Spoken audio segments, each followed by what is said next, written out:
Malakas nga ba talaga ang Rosy Flash X150? Totoo ba ang chismis? Kaya ba talaga makipagsabayan sa Raider 150 Fi? Real talk lang. Tingnan natin.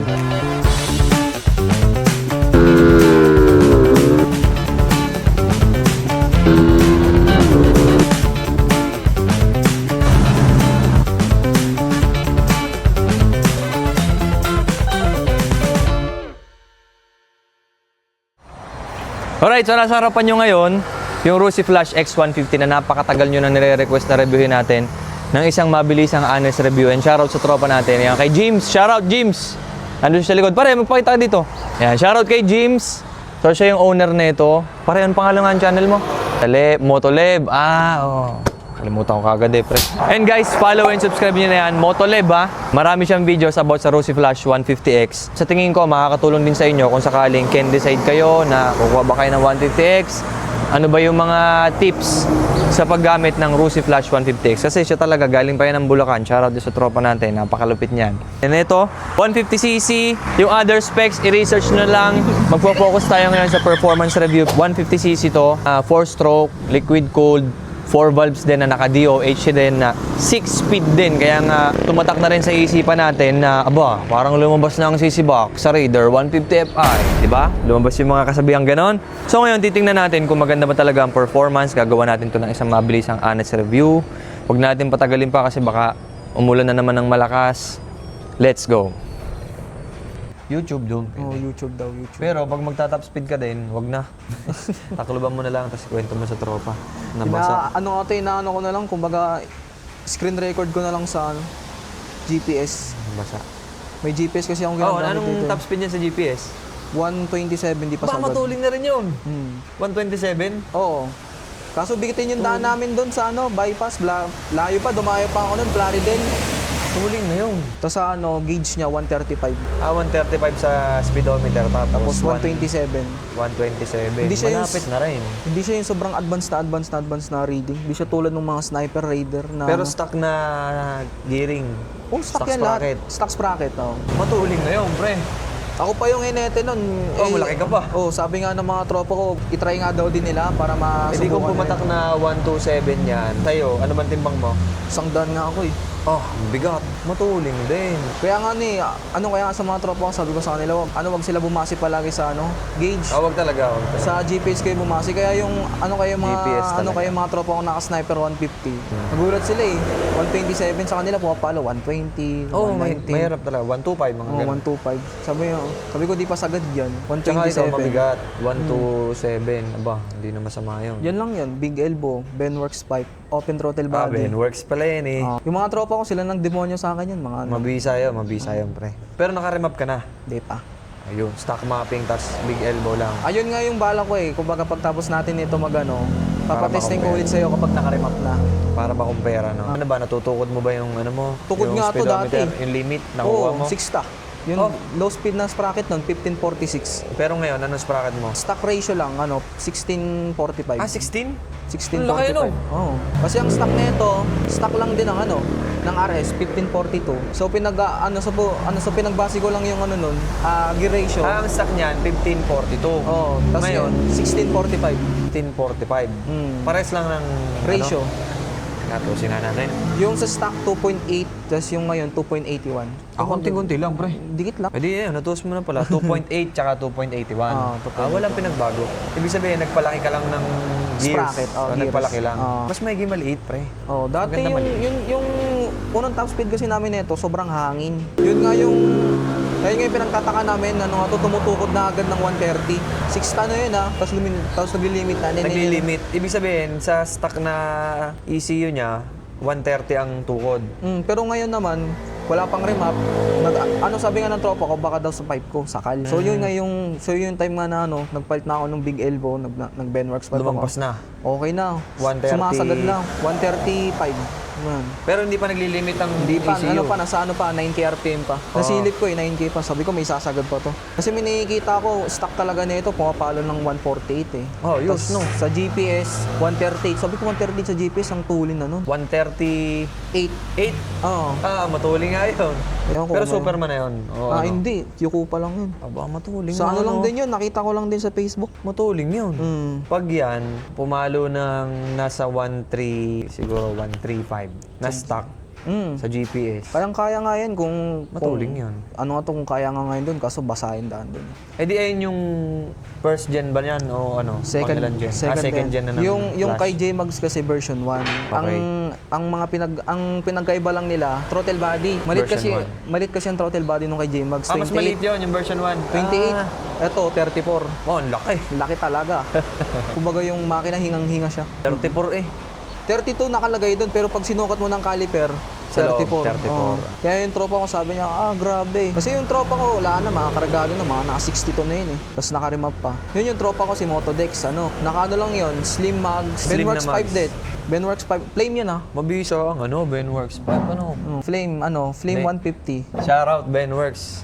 Alam mo na yan. Patuling talaga yan. Flame 150X, remap lang. Pero yan, Slim Flash- Mags. Flash oh. 150X. Yung flame, parang lang sila. Anong kaiban sa makina nun? Parehas lang ng Isa lang makina. sila. Ah, Yung mukha lang nun, parang RS. pero mas ano yun kasi slim. Mas mabilis yun kasi Di slim babangga siya. sa hangin yun eh. Yun, yung unang top speed niya nun, wala pang remap, slim mags lang, sprocket set, 1438. Pumalo din ng 160 yun, tapos 140 sa GPS. 140? Oh, 140. Sprocket lang? Stock lang yun, sprocket lang yun, sa slim mags. Aba. NK. Matuling nga. Matulin, tapos yung nag-remap na siya, pumapalo na ng 160. Pero Tapos, na-testing mo na sa Raider, nasabay kayo. yun, may vlog din siya nun. Naka Street GP. Raider, Raider, sabay. FI. Siba. Naka ang layo ng iwan. Tuling nga no. Wait lang. Pati nga ng video, pre. Panoorin nga natin. Yan, shoutout kay Motodex. Motodex. Shoutout Motodex. sa inyo dyan, mga tol. Maganda pala. Maganda ang i-expect natin dito sa Flash X. Kung pumapalo yung stock na nakasprocket lang ng mga 140. Basic simple lang yung papalitan mo dyan, matulin na. Pagkakaalala ko, si Hera nun, Raider FI yun, nakasprocket. Sa GPS ko, 145 lang yata, 143. Ito ata yan. Hindi ko na maalala. Naka-remap na, parehas. Motodex. May Raider sa likod Flame. natin. Flame. Flame yan, flame. oo.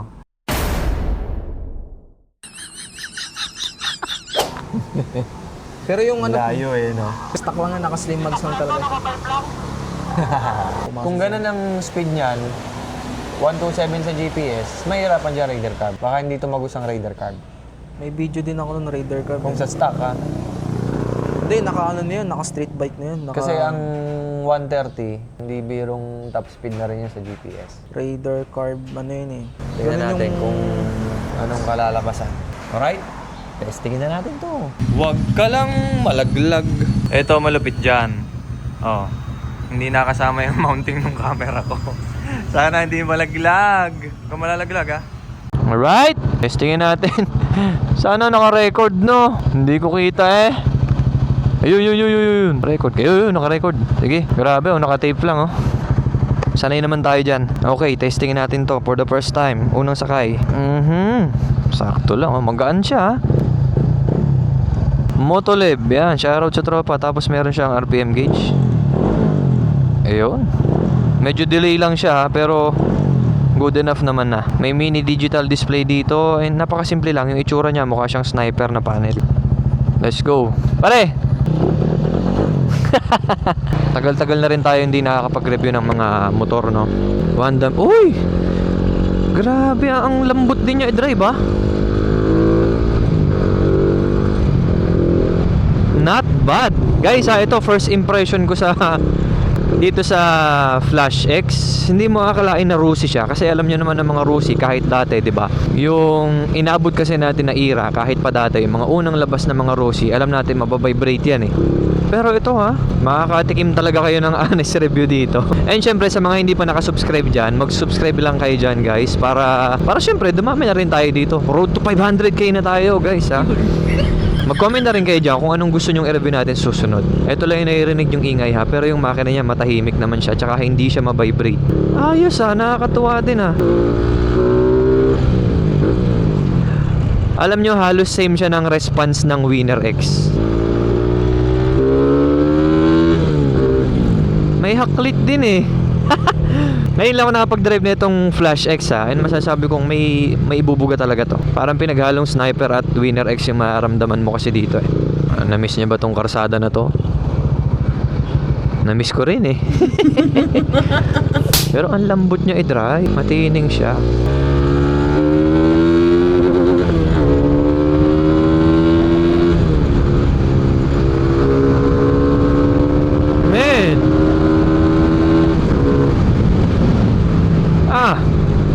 Kaya pala. Kaya pala maraming natutuwa sa Flash X. Malakas. May diin eh. Third gear ah.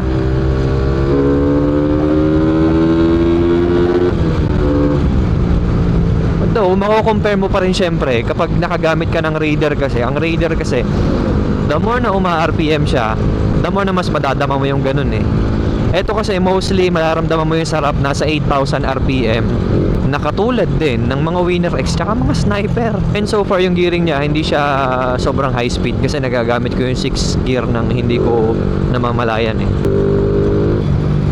Responsive din siya. Ayos.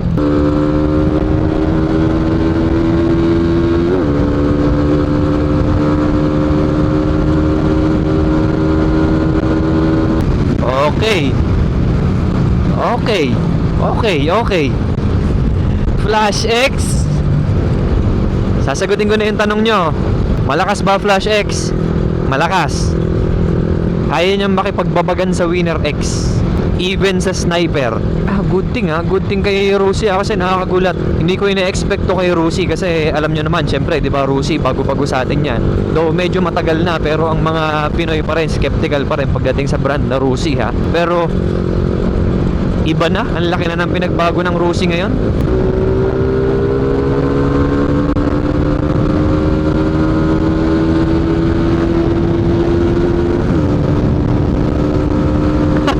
Uling din eh. Lakas.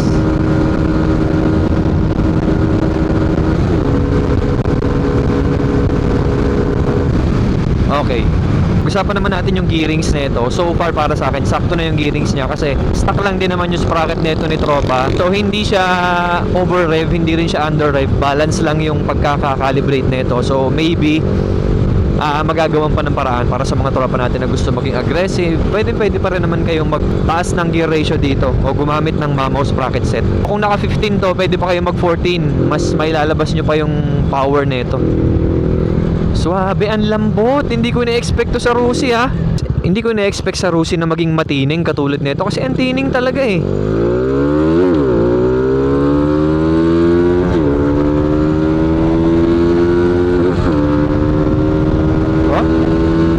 Ayos. May hila.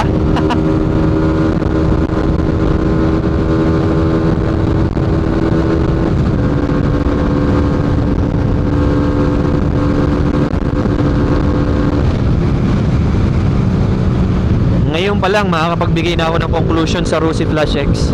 Sulit to ha, kung pag-uusapan natin yung presyo tas makukuha mo yung gantong klase ng performance, sulit na rin. And tungkol naman sa vibration, na-surprise ako kasi hindi ko na-expect kay Rusi na ganito katining yung Flash X ha. Ang na-expect ko, ma-vibrate pa kaysa dito eh. Pero so far hindi siya ma-vibrate. Matining siya, matining. Siyempre iba pa rin yung mga Honda ha. Iba pa rin yung mga Honda tsaka mga Yamaha. Pero alam nyo yun, eto na eh, konti na lang eh. Parang Honda tsaka Yamaha na eh. Diba? So para sa akin, na-surprise ako dito. And sa performance naman, sabi ko nga sa inyo, pagpopokusan natin ng performance, swabe yung clutch. Ito lang yung maingay guys ha. Swabe yung clutch. Delivery ng power, very linear. Hindi siya patay sa mga RPMs. Maganda yung calibration. Ayos to. And I do recommend yung ganitong klase ng motor sa mga tropa natin na sabihin na natin gusto ng underbone and aggressive pero medyo tight yung budget. Pwede nyo ito i-try. Maganda rin eh. Natuwa din ako kasi medyo matagal na rin yata ito. Nasa 9,000 na yung Odo ni tropa. Okay na rin naman. It's a good thing kasi ibang-iba na yung image sa akin ngayon ng Rusi. To be specific, itong Rusi Flash X. Sa performance, napakatining. Pero syempre, since makukulit tayo, malamang sa malamang marami magtatanong kung Raider FI o ito ang manguna, stock to stock ang labanan. Para sa akin, Raider FI pa rin. To be honest, honest yan. Kasi iba ang Raider FI kasi the more na uma-RPM, the more na nakakabuelo. Doon mo mas mararamdaman eh. Dito kasi kay Flash X, halos mag-plateau na siya eh kapag naka 6-speed gear siya. Ibig sabihin parang ayaw nang umakyat ng RPM. Maybe dahil na rin sa malaking gulong nito, pero overall performance kung pagbabasihan natin, Raider pa rin. Sa totoo lang, Raider pa rin. Kaya niya sumabay pero hindi niya kayang tagusin ang Raider pa rin Si Flash X, stock to stock lang. Not bad na to para sa performance ng stock na Rusi Flash 150X. Matuling na to, men. Good job, Rusi. Ayos. Matuling. Ako na nagsasabi sa inyo, guys. May tuling din to. Pero sabi nga sa inyo, kapag kakargahan nyo, pag kargado, walang sigurado. Kargado ang usapan, wala nang sigurado kung alin ang mas matuling. Depende na lang talaga yan sa magkakarga. Since napakita na rin naman sa atin ni J-Max kung ano ang performance ng Rusi Flash X sa mga loaded, makikita mo na, ayos din kargahan, di ba? May tibay din. Ayos.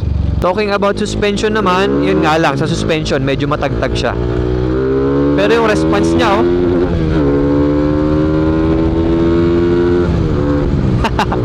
nakikita ko ng potential to kapag niremap, mas madadamo mo pa yung power kasi medyo bitin pa siya dun sa 10,500 RPM na limit may itutuling pa to for sure. Good thing, Rusi, ang ganda ng Flash X. Para sa akin, it's a good choice kung gusto nyo ng underbone tapos medyo tight kayo sa budget, then go. Palagan nyo tong Flash X kasi hindi kayo magsisisi sa performance. Maganda talaga yung performance.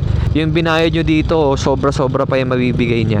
Kaya niya makipag-compete. Honest opinion talaga dito, kaya niya makipag-compete sa mga top natin na underbones. Pero kung pagbabasihan lang natin ang Raider Raider versus Flash X na stock, Raider pa rin talaga. Ako na nagsasabi sa inyo, may palag din to. Hindi ko talaga akalain, promise. Matuling motor mo, pare. Para sa akin yung dream setup ko dito kung sakali magkakaroon ako ng Flash X. Remap ECU para matanggal yung limit, slim tire para mas gumaan-gaan, mamaw sprocket para ma-maximize natin yung power. Yun lang ang kailangan mong setup dito. And when talking about longevity naman, yung patagalan, only time will tell. And so far naman, meron na rin naman siguro mga naka-Rusi Flash X dyan na matitibay din yung mga motor nila hanggang ngayon buo pa.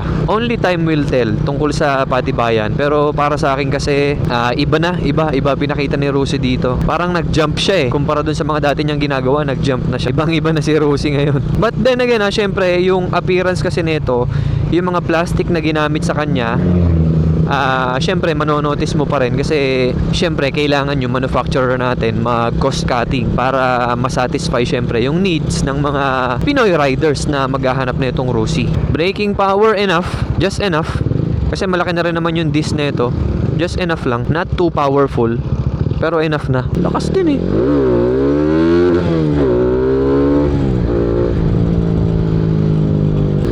Tignan nyo yung response Oh.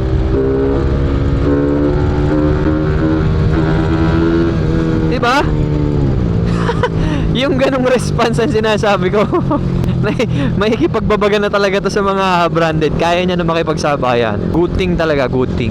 Pero again sabi ko sa inyo, kung tibay ang pag-uusapan, I'm not sure, only time will tell. Pero sabi ko nga sa inyo, so far, yun namang mga naka-Flash X ngayon. Mag-comment kayo dyan, ilang odo na yung Flash X nyo o yung Flame X nyo, ilang odo na yan. May naipagawa na ba? Nasira na ba agad? Comment down dyan guys para malaman din ng mga viewers natin kung matitibay ba talaga at tumatagal ba talaga ang Rusi Flash X. Kasi so far parang, alam nyo yun, parang pinag-isipan yung pagkakagawa.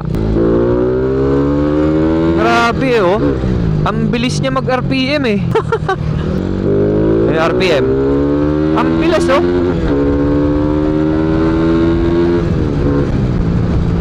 May laban to, men.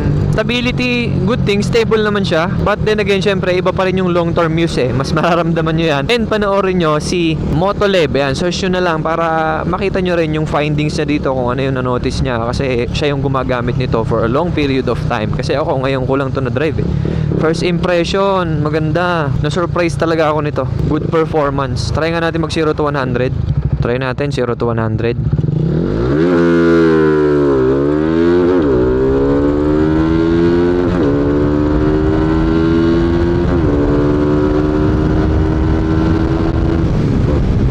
Fourth gear, pumapalo na rin ng 100 eh. Ah, men, matuling na rin to. Ang lakas din ng torque eh, oh. Fifth gear yan, nakatal. Pero, hinihila niya ako eh. So ngayon, alam ko na kung bakit maraming kumukuha ng Rusi Flash 150X. Mura siya pero malakas. Yun yung totoo. Alam niyo yun, babaguhin na itong Rusi Flash X yung pananaw nyo tungkol sa Rusi. Maniwala kayo sa akin. Swabe, pre. Lambot din pala drive, no? Malambot din. Hindi ko akalain kay Rusi. Mabisa. Tapos liquid cooled pa yan. Fuel injected. Sulit na sulit talaga para sa akin. Sabi ko nga sa inyo, yung performance niya, para sa akin, engine performance, maganda. Suspension, pare, matagtag, no? Alam din ni Motolib, medyo may pagkamatagtag lang yung suspension niya. Yung ibabayad nyo naman sa Rusi Flash X, sobra-sobra pa sa makukuha nyo. May tooling din. Halos kasing tining na rin ng mga Honda, Yamaha, Suzuki. Halos kasing tining na rin. Performance, para sa akin makikipagbabagan din yan. Makikipagsabayan din. Pero para sa akin, syempre pa rin, mas mabilis pa rin talaga si Raider, pre. Para sa akin. Kasi tumakbo ako kanina ng mga nasa around siguro mga ganun, medyo medyo hirap na rin siya, nakayuko na rin ako. Sabi ko nga, kung gusto mong gumanda performance, pre, eto na, sabihin ko na sa'yo, remap number 1. Kailangan talaga, pre, kasi yung limit, alam kong may power pa eh. May power pa, pre. Remap number 1. Slim tire, pampatuling din yun, pre. 100 kilos kasi ito eh. Pero stock lang. Tapos, wag mo kakalimutan, pre, mamaw sprocket. Pag nagpa-remap ka, pre, kung ang sprocket na stock 15, pwede ka mag 14. O kaya naman, ano ba yung stock ng likod niyan? Oo, galing kasa. Kasi naka 1645 siya. So kung ganon, halimbawa 1542, pwede ka pa diyang sa tingin ko, mag 1543 o 44. Pagka-remap ha. Pero pag ngayon, pwede na rin. Tutuling pa yan, pre, pag nag-sprocket ka, promise.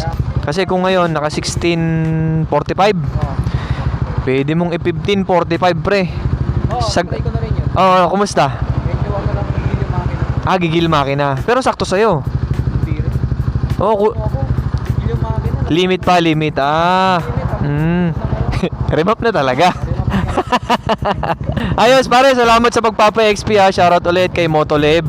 Subscribe and follow nyo na yung tropa natin. Kung gusto nyong mapanood yung mga about sa Rusi Flash 150X, mag-comment lang kayo sa kanya, subscribe nyo. Siya na rin yung tanongin nyo kung kumusta ang performance. So yun lang, mga kapwa. Wait lang. Kita-kit sa mga susunod na video. Paalam! Hoy, comment kayo guys kung anong sunod na review natin. Bye-bye. Bye-bye!